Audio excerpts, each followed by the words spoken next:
Halo teman-teman semua, saat ini saya Siti Fadila dengan rekan saya Ardila Nur Homaira Puspitasari akan menjelaskan bagaimana penerapan teknologi blockchain khususnya pada perbankan. Dan kami akan mengambil tema tentang bagaimana penerapan teknologi blockchain pada sistem perbankan khususnya pada trade finance LC digital. Sebelumnya, izinkan saya memperkenalkan diri. Nama saya Siti Fadila dengan NIM 210110030 dan rekan saya akan menjelaskan materi Ardila Nur Homaira Puspitasari dengan NIM 210110031. Pada kesempatan kali ini, kami akan menjelaskan bagaimana implementasi teknologi blockchain pada perbankan khususnya yang akan kami bahas mengenai trade finance LC digital. Dan sebelum untuk masuk ke materi, kami akan menjelaskan bagaimana hal-hal yang melatar belakangi pengimplementasian teknologi tersebut. Implementasi teknologi blockchain pada perdagangan internasional khususnya perbankan. Inovasi produk teknologi ini tentu menjadi pengembangan penting dalam sistem keuangan seperti perdagangan internasional. Namun, di era digital saat ini, teknologi blockchain telah muncul sebagai inovasi revolusioner yang mengubah landscape perdagangan internasional secara fundamental. Dengan basis pada konsep desentralisasi, transparansi, dan keamanan, blockchain telah menjanjikan potensi untuk mengoptimalkan proses perdagangan internasional, meningkatkan efisiensi, dan mengurangi biaya transaksi. Nah, kemudian apa yang dimaksud dengan blockchain?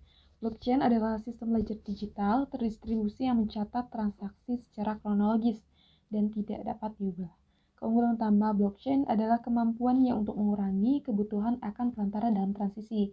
Nah, dalam hal ini akan mengatasi kompleksitas logistik dalam perdagangan internasional yang seringkali menyebabkan keterlambatan dan biaya tambahan dalam perdagangan internasional.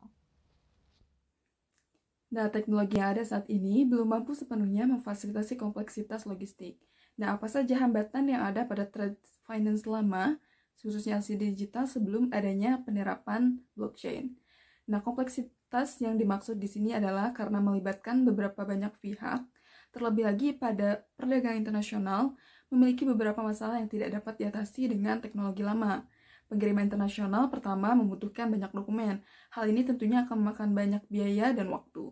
Selain dokumen yang berbasis hard copy ini juga rentan terhadap kehilangan dan penipuan. Dokumen selain itu, beberapa eksportir juga kerap menggunakan jasa pihak ketiga untuk mengurus dokumen ekspornya sehingga akan menambah biaya ekspor. Singkatnya, banyak dokumen menyebabkan inefisiensi dalam proses logistik. Nah, membangun pandangan real-time yang percaya pada aspek pengiriman jaringan pasokan akan menjadi isu logistik berikutnya dalam rantai pasokan, di mana pelacakan dan penelusuran akan menjadi bagian penting yang harus diperhatikan. Sistem pelacakan digunakan untuk mengidentifikasi posisi terakhir kiriman yang diketahui dan mengkonfirmasi terlebih dahulu kepada pelaku berikutnya atau penerima. Tanpa sistem pelacakan yang andal, hampir tidak mungkin menemukan barang yang dikirim dan seringkali dianggap sebagai barang hilang atau barang dicuri. Nah, kemudian salah satu produk trade finance yang dikembangkan menggunakan teknologi blockchain adalah letter of credit atau LC digital. Nah, dalam hal ini perbankan berupa LC of credit merupakan salah satu bentuk transaksi yang biasa terjadi dalam perdagangan global atau pembiayaan perdagangan internasional. Nah, letter of credit ini dianggap sebagai mekanisme pembayaran yang aman, berupa dokumen yang diterbitkan oleh suatu bank kepada bank lain yang biasanya digunakan dalam perdagangan internasional sebagai jaminan pembayaran pembeli kepada penjual. Nah, walaupun LC dikatakan sebagai mekanisme perdagangan internasional yang aman, tetapi dalam praktiknya menghadapi beberapa tantangan yang tidak bisa diatasi oleh teknologi lama. Untuk itu, blockchain hadir untuk mengembangkan transaksi LC menjadi lebih efektif dan efisien sehingga membantu berbagai pihak. Pembiayaan perdagangan internasional atau LC of credit sendiri seringkali dihadapkan pada biaya yang tinggi dan prosedur yang memberatkan, karena prosesnya yang memakan banyak waktu dan membutuhkan dokumen-dokumen yang perlu dilengkapi sebelum melakukan transaksi LC. Nah, untuk gambar di samping menunjukkan ilustrasi umum proses LC dalam transaksi perdagangan internasional. Biasanya peserta perdagangan yang adalah penjual, eksportir, pembeli importir, dan pengirim atau pengangkut logistik, dan bank yang mengelola operasi kredit. Aktivitas perdagangan terdiri dari 3 arus utama, arus dokumen, arus pembayaran uang tunai dan logistik. Pada umumnya, perdagangan internasional dimulai dengan pembentukan kontrak penjual dan pembeli.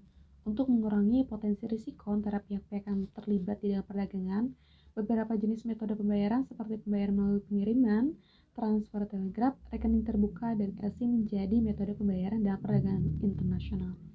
Namun dalam hal ini, LC dinilai sebagai metode pembayaran yang paling aman dan membantu eksportir dan importir mengamankan hak dan kewajiban masing-masing.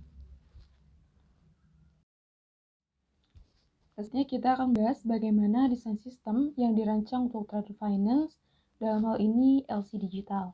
LC Digital akan menggunakan smart contract untuk menghasilkan perjanjian penjualan antar importir dan eksportir. Rincian pembayarannya di dalamnya dapat dilihat oleh importir dan eksportir maupun bank. Barang akan diverifikasi oleh pihak ketiga yang juga dikenal sebagai otorisasi sertifikasi dengan menggunakan tanda tangan digital.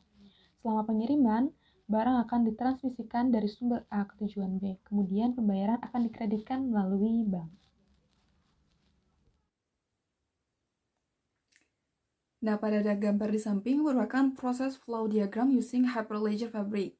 Nah, pada mekanisme LC menggunakan blockchain sendiri, ada tahapannya. Yang pertama, importir menghubungi eksportir dan melakukan pemesanan barang, imbalan berupa pembayaran uang. Yang kedua, eksportir menyetujui kesepakatan perdagangan. Yang ketiga, letter of credit yang menguntungkan eksportir adalah diminta oleh importir ke banknya. Yang keempat, menanggapi permintaan yang dibuat, LC mendukung eksportir diterbitkan oleh bank importir. Kemudian yang kelima, LC diterima atas nama eksportir oleh bank eksportir. Dan yang keenam, otoritas pengatur dan pengangkut menerima permohonan lisensi eksportir dari eksportir.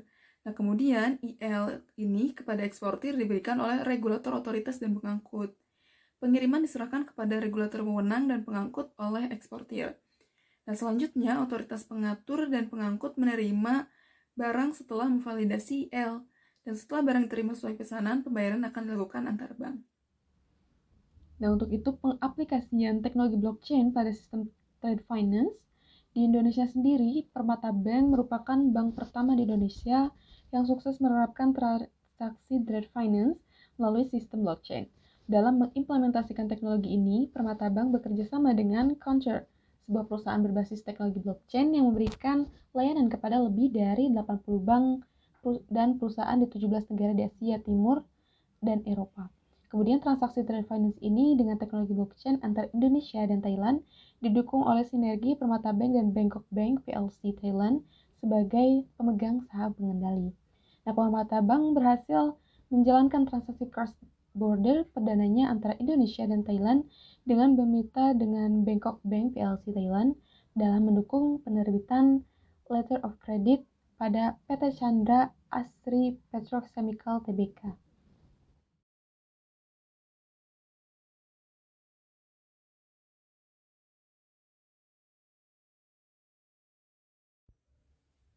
Nah, kemudian tantangan kepatuhan dan regulasi lainnya yang kepada keterlibatan pihak ketiga dan autabilitas. Beberapa implementasi teknologi blockchain, keterlibatan pihak ketiga dalam validasi transaksi dan konfirmasi kepatuhan dapat menjadi kompleks.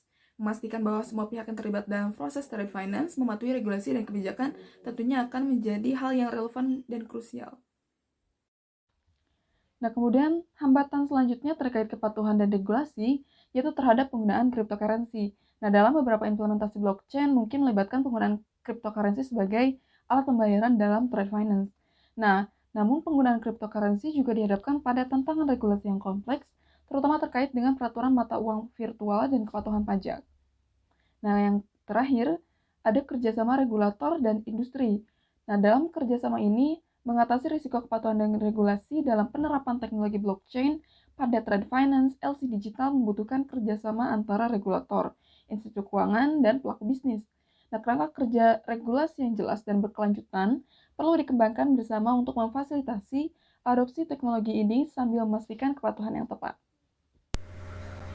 Oke, selanjutnya ada keuntungan pengaplikasian blockchain pada letter of credit. Blockchain bisa menjadi solusi ideal untuk masalah logistik transparansi. Hal ini membantu untuk memantau variasi atau anomali di seluruh rantai pengawasan. Juga bermanfaat untuk menciptakan akuntabilitas dan kepercayaan karena setiap anggota jaringan logistik memiliki akses ke data yang sama sehingga memberikan sumber kebenaran yang sama. Sistem terdistribusi blockchain memberikan informasi yang terverifikasi kepada semua anggotanya. Selain untuk menciptakan akuntabilitas dan kepercayaan, masih ada 6 keuntungan pengaplikasian blockchain pada letter of credit. Yang pertama ada transparansi, di mana akses real-time dan catatan transaksi yang terdesentralisasi meningkatkan transparansi dan kepercayaan di antara berbagai pihak. Yang kedua, keamanan. Blockchain menggunakan enkripsi yang kuat dan struktur data yang terdesentralisasi untuk menyimpan informasi, dan lebih sulit untuk dimanipulasi ataupun diretas. Yang ketiga, ada kecepatan transaksi, di mana informasi yang tersimpan di blockchain dapat diakses secara real-time oleh semua pihak yang terlibat, mengurangi waktu yang diperlukan untuk verifikasi juga otorisasi.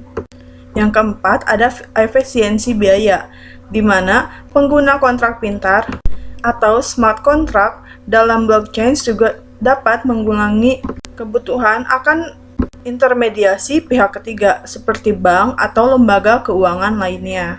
Keuntungan pengaplikasian blockchain pada letter of credit yang kelima ada pelacakan dan auditabilitas. Blockchain mencatat transaksi secara kronologis dan permanen. Transaksi yang tidak dapat diubah pada blockchain memungkinkan audit yang lebih mudah dan transparan. Dan keuntungan yang terakhir ada globalisasi, di mana teknologi blockchain bersifat global dan tidak terbatas oleh batas geografis maupun regulasi negara tertentu.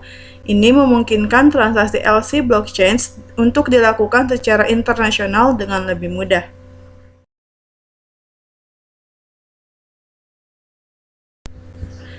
Meskipun produk LC berbasis blockchain ini menawarkan sejumlah keuntungan, ada juga nih beberapa hambatan dalam memasarkan dan mempromosikan produknya.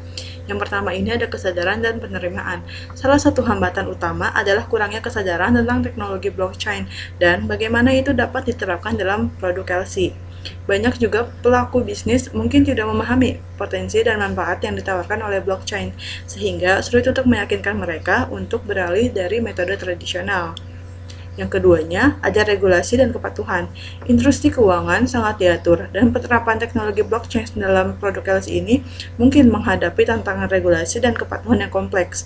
Regulator mungkin perlu mengeluarkan pedoman atau peraturan baru untuk mengakomodasi produk LC berbasis blockchain yang dapat memperlambat adopsi. Selanjutnya ada kesulitan teknis.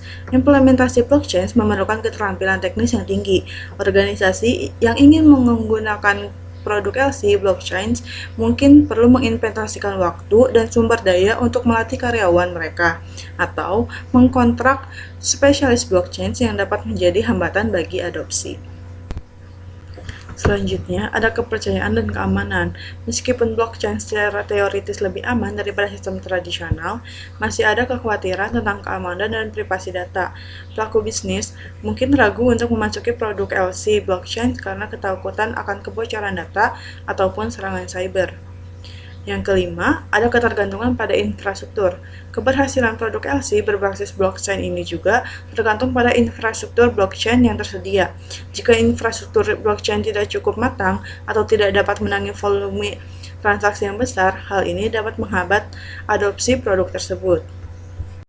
Yang keenam, ada biaya implementasi.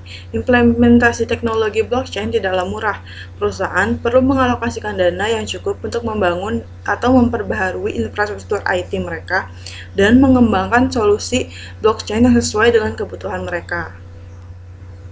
Hambatan yang terakhir ada perlawanan terhadap perubahan. Terakhir, ada kemungkinan bahwa beberapa pihak dalam industri keuangan mungkin menolak untuk beralih ke produksi LC berbasis blockchain ini karena ketidaknyamanan atau kekhawatiran tentang perubahan yang dibawa oleh teknologi baru. Baik, kesimpulan dari implementasi blockchain pada perbankan, terutama dalam letter of credit digital ini, menjanjikan efisiensi dan transparansi dalam perdagangan internasional. Meskipun dihadapi dengan tantangan seperti kurangnya pemahaman teknologi dan kompleksitas regulasi, kerjasama antara pemangku kepentingan dapat mengatasi hambatan ini dengan komitmen untuk mengembangkan teknologi blockchain.